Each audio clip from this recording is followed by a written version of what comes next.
Hola chicas y chicos, vamos a continuar con la explicación del punto 6 de este tema 10, los mamíferos. Bien, comencemos como en los demás puntos hablando un poco de cómo aparecieron los primeros mamíferos en el planeta Tierra. Seguro que os imagináis que los mamíferos que aparecieron fueron mamíferos grandes como los que tenemos en la imagen. Pues bueno, nada más lejos de la realidad.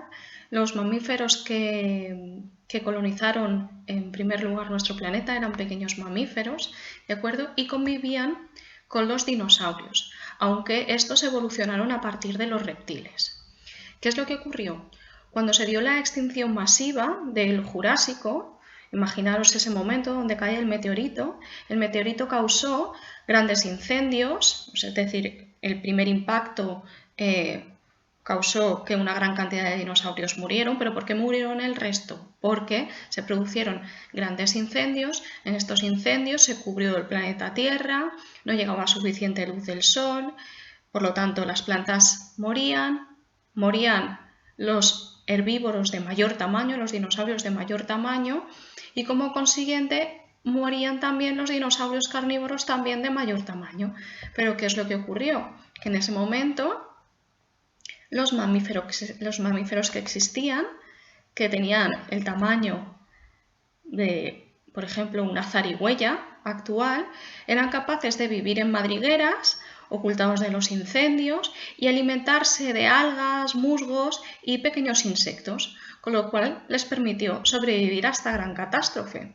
¿Y qué es lo que pasó? Que cuando todo esto se fue disipando, el humo se fue disipando y el ambiente volvía a la normalidad, los mamíferos no tenían competencia. Los dinosaurios habían desaparecido y ellos se convirtieron en los dueños y señores de tierra firme, pudiendo evolucionar y dando lugar a la gran cantidad de mamíferos que tenemos en la actualidad. Actualmente, los mamíferos representan un grupo muy variado de vertebrados y han conseguido adaptarse a una gran cantidad de medios. De hecho, los podemos encontrar en el Ecuador, por ejemplo, con temperaturas muy altas y prácticamente nada de lluvia, como por ejemplo un camello, o el ambiente contrario, los polos, donde prácticamente todo el año están en temperaturas bajo cero. Además, se han podido también adaptar a prácticamente todos los ambientes. Tenemos mamíferos que viven en tierra firme, como por ejemplo un canguro, mamíferos que viven en ambientes acuáticos, como por ejemplo un cachalote, y mamíferos que viven en un ambiente aéreo, como por ejemplo un murciélago. Es decir, hemos colonizado todos los ambientes de todo el planeta Tierra. Vamos ahora con el 6.1 del cuerpo de los mamíferos.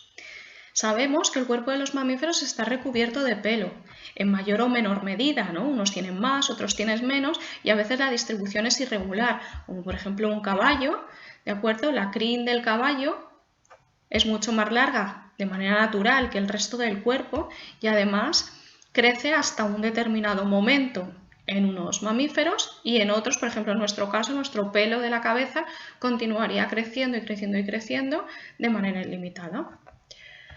Función, por ejemplo, puede protegernos del frío, como es el caso del yak.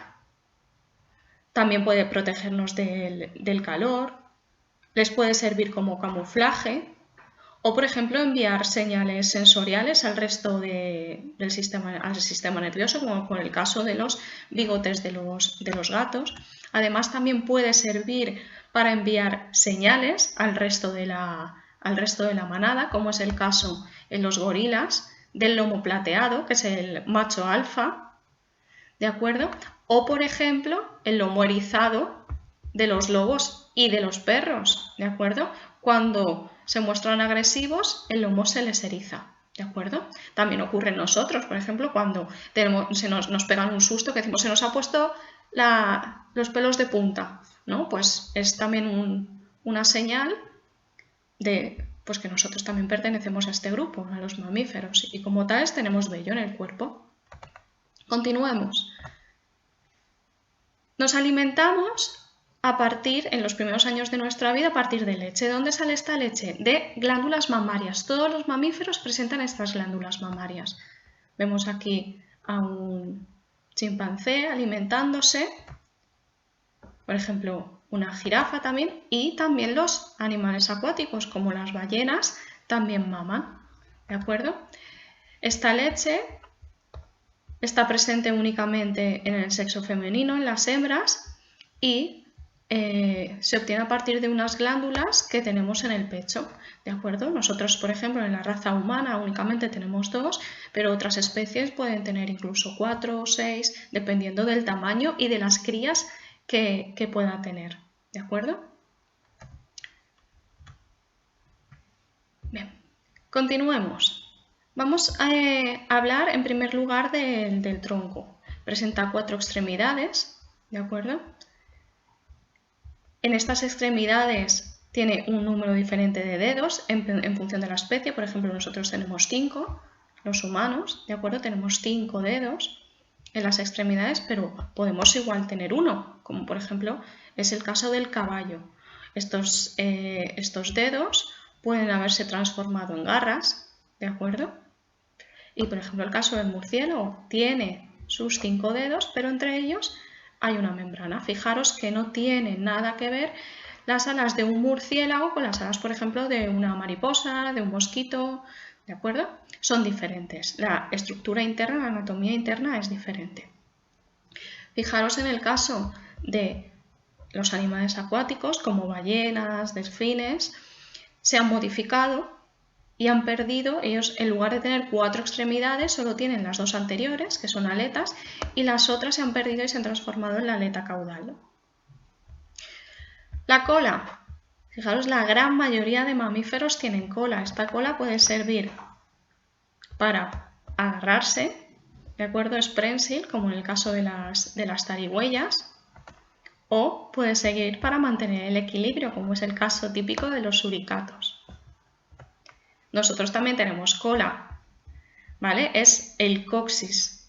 Fijaros, es este hueso de aquí, ¿de acuerdo? Si nos tocamos lo podemos notar. Esta parte acabada en punta, ¿de acuerdo? Y es un hueso muy fastidiado porque a día de hoy no sirve para nada. Esto nuestros antepasados lo tenían más desarrollado y les servía para agarrarse a los árboles, pero unas sucesivas mutaciones que hemos ido sufriendo a lo largo de millones y millones de años han hecho que esta cola fuera desapareciendo y ahora queda solo este vestigio. Esto es fastidiado porque no sirve para nada y si se rompe es muy complicado. ¿De acuerdo? Vamos ahora con la cabeza. La cabeza presenta unos ojos con párpados móviles, como por ejemplo los nuestros, y unos oídos carnosos, unos oídos externos carnosos, que son las orejas. ¿Sí? Vamos ahora con la mandíbula. La mandíbula, fijaros, siempre tiene dientes y estos dientes nos van a dar información sobre el tipo de alimentación que llevan estos mamíferos. Fijaros, en el tigre, estos colmillos sirven para desgarrar a sus presas, pero sin embargo, si nos fijamos en los de, por ejemplo, un elefante, tiene estos colmillos de aquí que sirven, también únicamente los tienen los machos y sirven también para temas de la reproducción, para llamar la atención de las hembras, para la lucha contra otros machos, pero sus dientes para alimentarse son estos de aquí, son como unas megamuelas que lo que hacen es machacar el alimento, machacar la hierba que ingieren.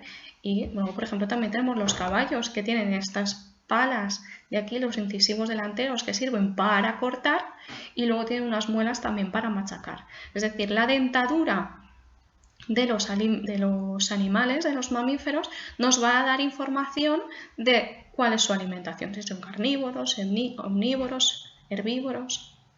Bien, continuemos. Vamos ahora con el 6.2, las funciones vitales de los mamíferos. Como ya sabemos, los mamíferos respiramos por pulmones, ¿de acuerdo? Incluso los acuáticos. Por eso, todos los mamíferos, aunque sean acuáticos, siempre tienen que tener una conexión con el medio externo porque necesitan respirar. De hecho, por ejemplo, una técnica que utilizan para cazar las orcas cuando se alimentan de ballenatos pequeños es intentar tirarse encima de ellos para hundirlos y matarlos asfixiados. Es decir, siempre necesitamos tener conexión con el aire. Ahora bien, hay muchos mamíferos acuáticos que se han logrado adaptar de manera prácticamente perfecta al medio acuático. Nosotros no somos un caso de ello. De hecho, prácticamente un humano es capaz de aguantar la respiración entre 2 o 3 minutos de media, no más. Luego hay apneístas que se dedican a esto, que en estático han conseguido aguantar la respiración unos 22 minutos con ayuda de oxígeno u 11 minutos sin ayuda de oxígeno. En movimiento, mucho menos, alrededor de 5 minutos. Pero el récord se pensaba hasta ahora que lo tenía el cachalote, que era capaz de mantener la respiración alrededor de 45 minutos, ya que se tenían que alimentar de calamares gigantes que vivían en las profundidades. ¿De acuerdo? Ya han llegado a bajar 1 kilómetro de profundidad. Esto es lo que se pensaba, pero recientemente se han descubierto, hay un tipo de ballena, la ballena de Kuiper, que también es conocida con el nombre de zifio. Son ballenas súper desconocidas porque llegan a pasar 137 minutos sin respirar. Es decir, pasan 137 minutos sin respirar, salen a la superficie, respiran 2 minutos y vuelven a sumergirse. Y pueden llegar a bajar 3.000 metros de profundidad. Esto es muy curioso porque aquí en España tenemos de estos cifios. Hay una comunidad de cifios muy importante en las Islas Canarias, sobre todo en el Hierro. Y hay unos estudios ahora que se están haciendo ahí muy importantes para conocer este mamífero tan desconocido. ¿De acuerdo? Pues sigamos. Vamos ahora con la alimentación. Pues bien, hay carnívoros, herbívoros y omnívoros, como sabemos. Tenemos, por ejemplo, herbívoros como el canguro, el conejo, el elefante. Fijaros que el tamaño varía muchísimo, ¿vale? Hay herbívoros, de hecho tenemos aquí al animal terrestre de mayor tamaño, el elefante. Tenemos carnívoros como el león, el lobo, el delfín, ¿de acuerdo? O omnívoros como por ejemplo una rata o un primate, ¿sí?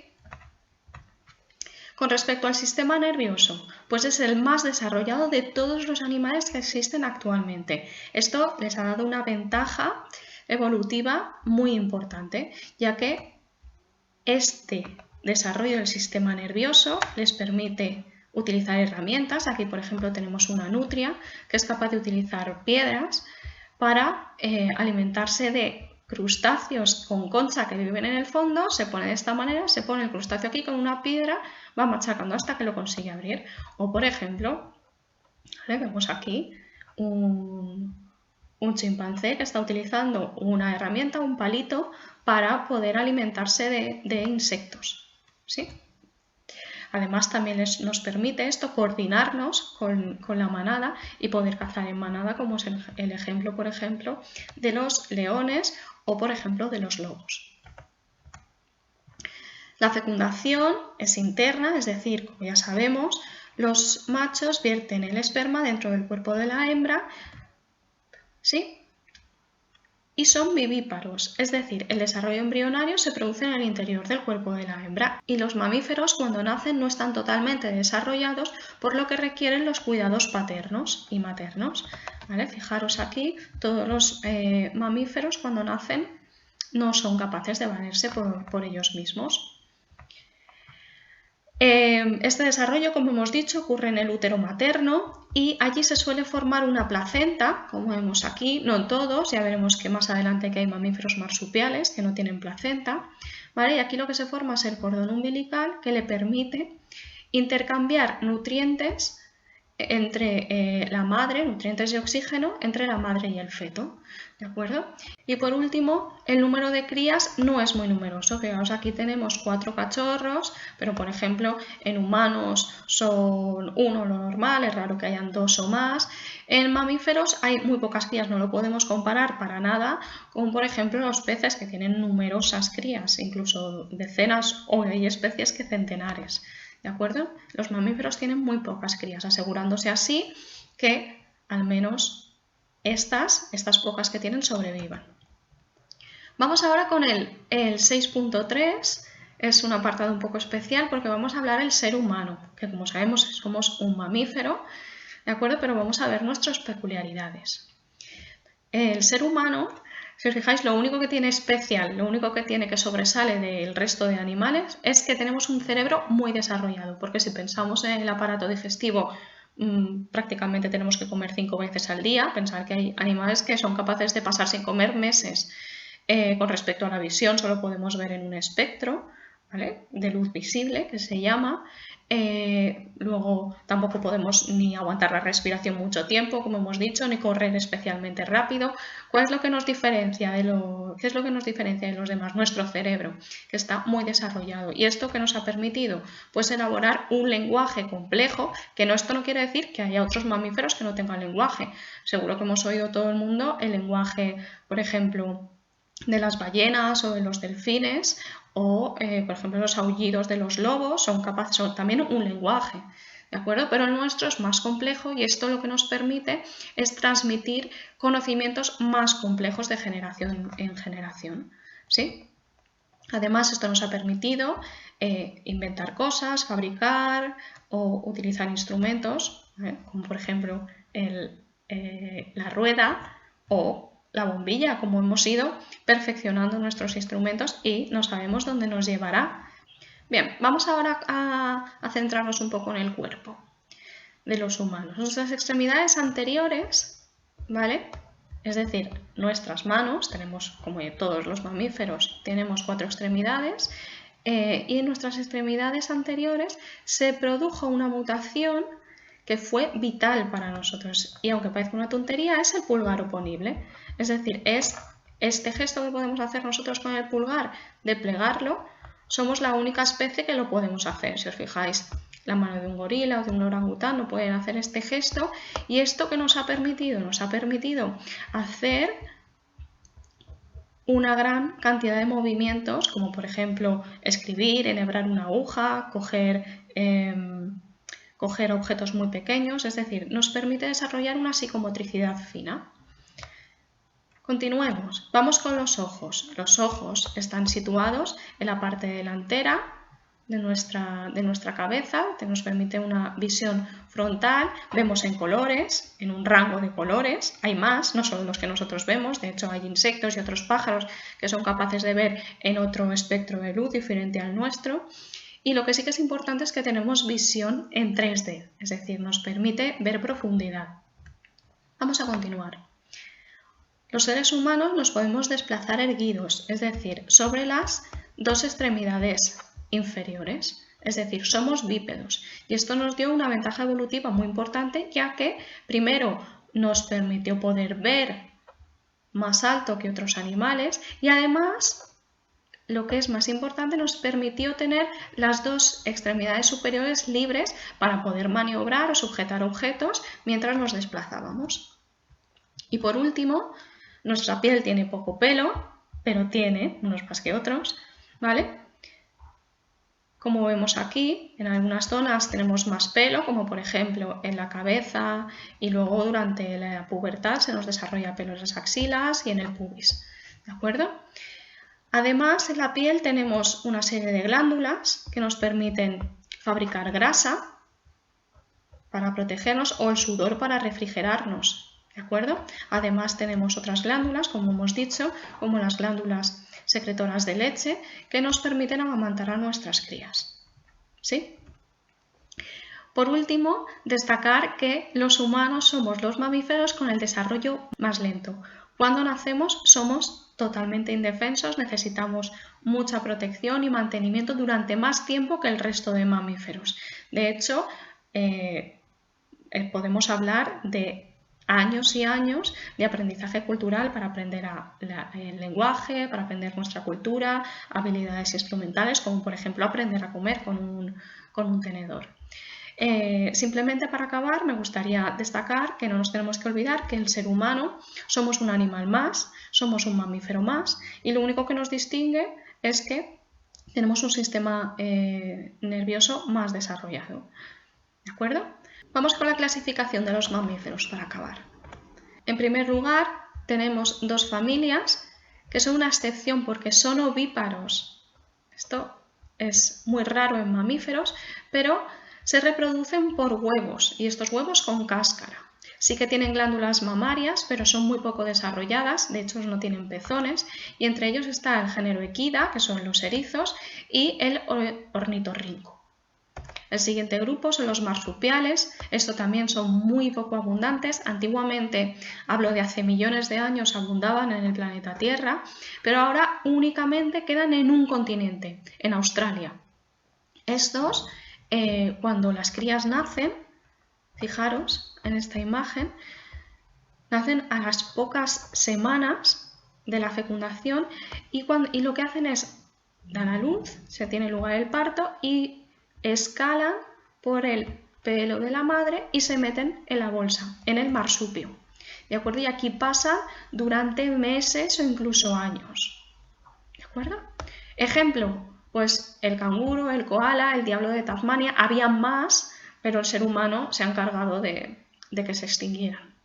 ¿De acuerdo? Actualmente solo quedan en el continente australiano, como he dicho. Y por último, los mamíferos más abundantes son los mamíferos placentarios y los embriones se desarrollan dentro del útero materno en una placenta conectada con la madre a través del cordón umbilical. ¿De acuerdo? Y al nacer, pues como hemos dicho, son amamantados. Aquí tenemos todos los mamíferos que se os puedan ocurrir, desde un tigre, una jirafa, un rinoceronte, una rata, ¿vale? Y nada más, hasta aquí la explicación del punto de los mamíferos, espero que haya quedado todo claro.